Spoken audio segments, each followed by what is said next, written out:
এর মধ্যে ওনার বড় ছেলের বিয়ে ঠিক হয়। আমি আন্টির পাশে থেকে আন্টির হাতে হাতে আন্টিকে অনেক সাহায্য করি ওনার বড় ছেলের বিয়েতে।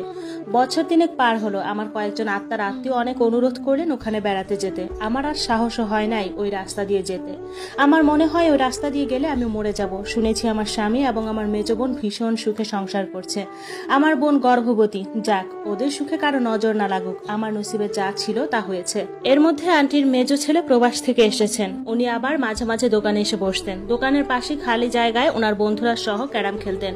উনি আমাকে কিছু না বলে আন্টিকে বিয়ের প্রস্তাব দেন। তখন আন্টি রাজি হয় না নিজেও, কারণ ওনারা যথেষ্ট ভালো পরিবারের এবং ধনী এবং নামকরা।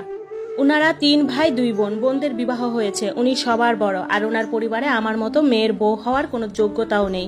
আমার মতো মেয়েকে করুণা করা যায়, আর যাই হোক, এত ভালো পরিবারে যাওয়ার মতো যোগ্যতা কোনো দিক দিয়ে আমার নাই। আমার বয়স 27 বছর আর ওনার বয়স 30। আমাদের বয়সের তফাৎ খুব একটা বেশিও না। ওনাকে আন্টি বুঝিয়ে না করে দেয়।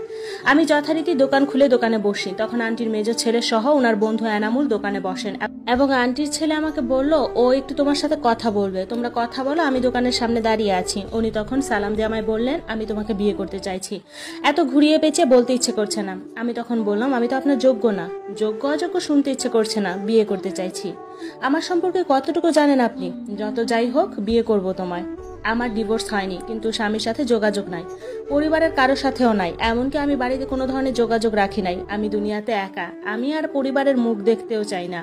আমার মেজ বোনের সাথে যে আমার বোনের বিবাহ হয়েছে, এটা আমি লুকিয়ে রাখি।